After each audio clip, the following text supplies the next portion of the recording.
আসসালামু আলাইকুম। ইনফো টেলিভিশনের শুভেচ্ছা জানিয়ে খবর পড়ছি আমি নাসিরউদ্দিন শিকদার।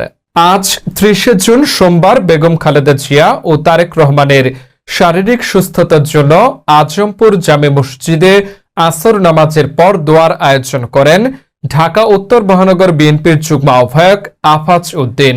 দোয়া মোনাজাতের পর বিভিন্ন সড়ক ঘোরেন এবং মতবিনিময় করেন।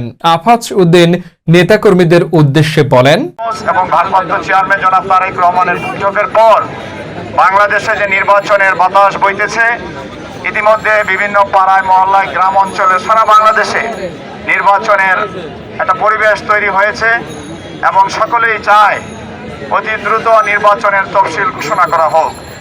আমরা দাবি করব আপনারা দ্রুত নির্বাচনের তফসিল ঘোষণা করুন।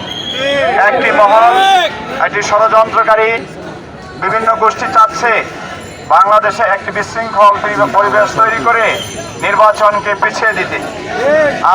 আপনারা সকলে ঐক্যবদ্ধ থাকতে হবে এবং সবাই আমরা এক থাকবেন। কোনো ষড়যন্ত্রই যাতে বাংলাদেশের অগ্রযাত্রাকে পিছিয়ে রাখতে পারবে না। এবং বিএনপি গণতন্ত্রে বিশ্বাসী। আগামী দিনে আপনাদের সকলের সহযোগিতায় বাংলাদেশের সামনে যে নির্বাচন, অত্যন্ত গুরুত্বপূর্ণ নির্বাচনের মাধ্যমে বিএনপি ক্ষমতায় আসতে চায়। বিএনপি একটি গণতান্ত্রিক রাজনৈতিক দল। বিএনপি 18 বছর এই স্বৈর শাসনের বিরুদ্ধে, ফ্যাসিবাদের বিরুদ্ধে আন্দোলন করেছে।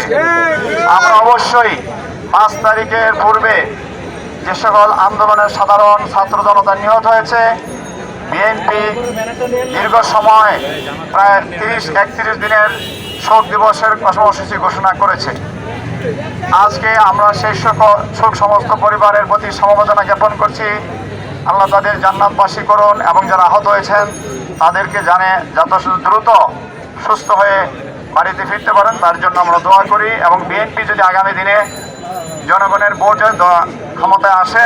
এতক্ষণ ইনফো টেলিভিশনের সাথে থাকার জন্য ধন্যবাদ।